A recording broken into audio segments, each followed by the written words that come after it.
अस्सलामुअलैकुम। ਉਹ ਸਿਆਣੇ ਆਂਦੇ ਨੇ ਸਿਆਣੇ ਦੀ ਗੱਲ ਤੇ ਔਲਿਆਂ ਦਾ ਖਾਦਾ ਦੇਰ ਨਾਲ ਪਤਾ ਲੱਗਦਾ ਪਰ ਲੱਗਦਾ ਜ਼ਰੂਰ ਏ। ਤੇ ਅੱਜ ਦੀ ਵੀਡੀਓ ਉਹਨਾਂ ਲੋਕਾਂ ਵਾਸਤੇ ਜਿਹੜੇ ਬੜੇ ਕਾਲੇ ਹੁੰਦੇ ਨੇ ਤੇ ਬਗੈਰ ਪੁੱਛਿਆ ਦੱਸਿਆ ਤੋਂ ਬਗੈਰ ਸੋਚਣ ਤੋਂ ਜਿਹੜਾ ਨਾ ਫੈਸਲੇ ਕਰ ਲੈਂਦੇ ਨੇ, ਮੂੰਹ 'ਚੋਂ ਗੱਲਾਂ ਕੱਢ ਲੈਂਦੇ ਨੇ। ਉਹ ਭਲੇ ਵਕਤਾਂ ਦੀ ਗੱਲ ਏ ਕਿ ਇੱਕ ਬੰਦਾ ਸੀ, ਦੋ ਦੇ ਛੋਟੇ ਛੋਟੇ ਬੱਚੇ ਸਨ ਤੇ ਉਹਨੂੰ ਬਾਹਰ ਦਾ ਵੀਜ਼ਾ ਲੱਭਾ ਤੇ ਉਹ ਬਾਹਰ ਚਲਾ ਗਿਆ। ਇਹ ਉਸ ਦੌਰ ਦੀਆਂ ਗੱਲਾਂ ਨੇ ਜਦੋਂ ਨਾ ਕੋਈ ਮੋਬਾਈਲ ਹੁੰਦਾ ਸੀ, ਨਾ ਕੋਈ ਇਲੈਕਟ੍ਰੋਨਿਕ ਕੋਈ ਮੀਡੀਆ ਨਹੀਂ ਸੀ ਹੈਗਾ, ਕੋਈ ਸੋਸ਼ਲ ਮੀਡੀਆ ਨਹੀਂ ਸੀ ਹੈਗਾ। ਪਹਿਲੇ ਵਕਤਾਂ ਦੀਆਂ ਗੱਲਾਂ ਨੇ, ਅੱਜ ਤੋਂ 40-50 ਸਾਲ ਪਹਿਲੇ ਦੀਆਂ। ਖੈਰ ਜੀ, ਬਾਹਰ ਚਲਾ ਗਿਆ, ਕੰਮ ਕਾਰ ਕਰਨ ਲੱਗ ਪਿਆ। ਉੱਥੇ ਹੁੰਦੀ ਨਾ ਇੱਕ ਬਜ਼ੁਰਗ ਦੇ ਨਾਲ, ਜਿਹੜਾ ਸਿਆਣਾ ਬੰਦਾ ਸੀ ਉਹਦੇ ਨਾਲ ਹੁੰਦੀ ਨਾ ਦੋਸਤੀ ਯਾਰੀ ਹੋ ਗਈ।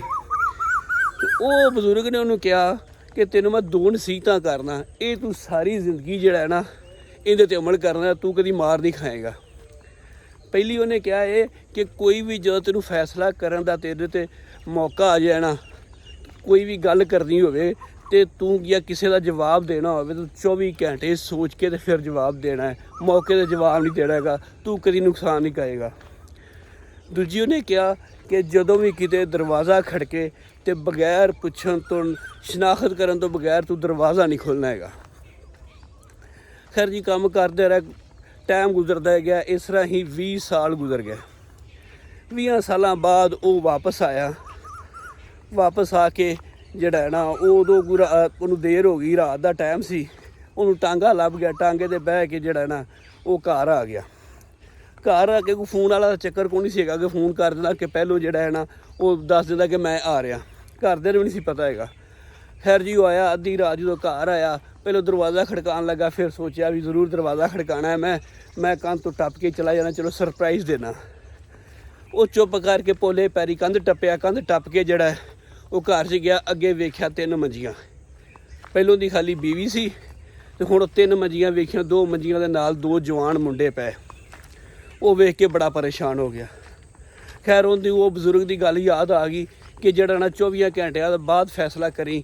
ਉਹ ਚੁੱਪ ਕੀਤਾ ਰਿਹਾ, ਪੋਲੇ ਪੈਰੀ ਉਂਝ ਹੀ ਜਿਹੜਾ ਨਾ ਉਹ ਵਾਪਸ ਕੰਧ ਟੱਪ ਕੇ ਤੇ ਬਾਹਰ ਆ ਗਿਆ। ਬਾਹਰ ਸਾਰੀ ਰਾਤ ਬਹਿ ਕੇ ਵਿਚਾਰਾ ਸੋਚਦਾ ਰਿਹਾ। ਦਿਨ ਦਾ ਚੜ੍ਹਾਉਣ ਹੋਇਆ ਤੇ ਉਹ ਆਪਦੇ ਬੇਲੀ ਵੱਲ ਚਲਾ ਗਿਆ। ਉਧਰ ਜਾ ਕੇ ਉਹਨੇ ਪੁੱਛਿਆ ਕਿਉਂ ਪਰੇਸ਼ਾਨ ਹੈ। ਖੈਰ, ਉਹਨਾਂ ਨੂੰ ਗੱਲ ਕੋਈ ਨਾ ਦੱਸੀ। ਉਹਨੇ ਕਿਹਾ ਮੈਂ ਦੱਸਣਾ ਯਾਰ। ਖੈਰ, ਦਿਨ ਦਾ ਜਿਹੜਾ ਨਾ ਦਿਨ ਢਲਿਆ। ਉਹ ਪਿਛਲੇ ਟਾਈਮ ਗਿਆ ਘਰ ਕਰਦਾ, ਹੁਣ ਜਿਹੜਾ ਨਾ ਮੈਂ ਜਾਣਾ ਤੇ ਹੁਣ ਜਾ ਕੇ ਗੱਲ ਕਰਦਾ। ਜਦੋਂ ਘਰ ਜਾਂਦਾ, ਬੂਹਾ ਖੜਕਾਉਂਦਾ, ਬੂਹਾ ਖੋਲ੍ਹਦਾ, ਅੱਗੇ ਉਹ ਮੁੰਡੇ ਜਿਹੜੇ ਰਾਤ ਮੰਜੀਆਂ ਸੁੱਤੇ ਹੁੰਦੇ ਨੇ ਉਹਦੀ ਬੀਵੀ ਦੇ ਨਾਲ, ਉਹ ਜਿਹੜਾ ਨਹਾ ਧੋ ਕੇ ਕੱਪੜੇ ਛੱਪੜੇ ਪਾ ਕੇ ਤੇ ਲੱਗੇ ਫਿਰਨ। ਉਹ ਆਦੀ ਬੁੱਢੀ ਨੂੰ ਪੁੱਛਦਾ ਵੀ ਇਹ ਕੌਣ ਨੇ। ਉਹ ਆਂਦੀ ਅੱਗੋਂ ਭਲਿਆ ਲੋਕਾਂ, ਇਹ ਤੇਰੇ ਪੁੱਤਰ ਨੇ ਜਿਹੜੇ ਤੂੰ ਛੋਟੇ ਛੋਟੇ ਛੱਡ ਕੇ ਗਿਆ ਸੈਂ ਤੇ ਹੁਣ ਜਵਾਨ ਹੋ ਪਏ ਨੇ, ਹੁਣ ਉਹਨਾਂ ਦੀ ਮੁੱਛੇ ਦਾੜੀ ਆਈ ਹੈ। ਜਦੋਂ ਉਹਨੇ ਦੱਸਿਆ ਕਿ ਇਹਦਾ ਮੇਰੇ ਮੁੰਡੇ ਨੇ ਤੇ ਉਹ ਪਰੇਸ਼ਾਨ ਹੋ ਗਿਆ, ਨਾਲੇ ਖੁਸ਼ ਹੋਇਆ ਵੀ ਜੇ ਰਾਤੀ ਮੈਂ ਕੋਈ ਵਾਧੀ ਘਾਟੀ ਕਰ ਪੈਂਦਾ ਤੇ ਜਿਹੜਾ ਹੈ ਨਾ ਤੇ ਕਿੰਨਾ ਨੁਕਸਾਨ ਹੋਣਾ ਸੀ। ਮੈਂ ਤਾਂ ਆਪਦੇ ਮੁੰਡਿਆਂ ਨੂੰ ਹੀ ਗੱਲ ਸਾਹਮਣੇ ਬੈਠਾ। ਖੈਰ ਜੀ, ਟਾਈਮ ਲੰਘਦਾ ਗਿਆ। ਕੁਛ ਦਿਨ ਲੰਘੇ ਤੇ ਰਾਤ ਨੂੰ ਨਾ ਦਰਵਾਜ਼ਾ ਖੜਕਿਆ।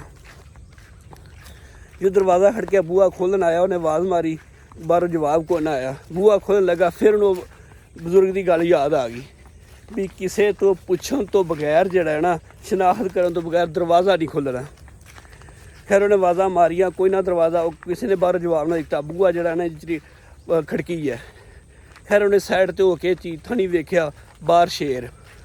ਉਹ ਸ਼ੇਰ ਝਰੀਟਾ ਮਾਰੇ ਪਿਆ ਦਰਵਾਜ਼ੇ ਨੂੰ।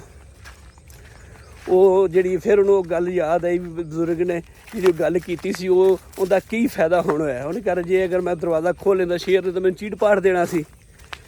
ਤੇ ਉਹ ਇਸ ਕਰਕੇ ਇਹ ਸਾਰੀ ਗੱਲ ਸੁਣਾਉਣ ਦਾ ਮਕਸਦ ਇਹ ਆ ਕਿ ਜਿਹੜੇ ਬੰਦੇ ਬਗੈਰ ਸੋਚੇ ਸਮਝੇ ਫੈਸਲਾ ਕਰ ਲੈਂਦੇ ਨੇ, ਸੋਚਦੇ ਨਹੀਂ, ਉਹ ਫਿਰ ਕਿੰਨਾ ਨੁਕਸਾਨ ਉਠਾਉਂਦੇ ਨੇ। ਤੇ ਉਹ ਕੋਈ ਵੀ ਫੈਸਲਾ ਕਰੋ, ਕੋਈ ਵੀ ਕਿਸੇ ਨੂੰ ਗੱਲ ਕਰਨੀ ਹੋਵੇ, ਤੁਸੀਂ ਇੰਤਜ਼ਾਰ ਕਰੋ, ਸੋਚੋ, ਜਾੜੀ ਡੰਗ ਸੋਚ ਕੇ ਫਿਰ ਕਿਸੇ ਨੂੰ ਗੱਲ ਕਰੋ। ਤੇ ਇਹ ਅੱਜ ਦੀ ਵੀਡੀਓ, ਅਗਰ ਤੁਹਾਨੂੰ ਵੀਡੀਓ ਚੰਗੀ ਲੱਗੇ ਤੇ ਵੀਡੀਓ ਨੂੰ ਲਾਈਕ ਲਾਜ਼ਮੀ ਕਰਿਆ ਜੇ।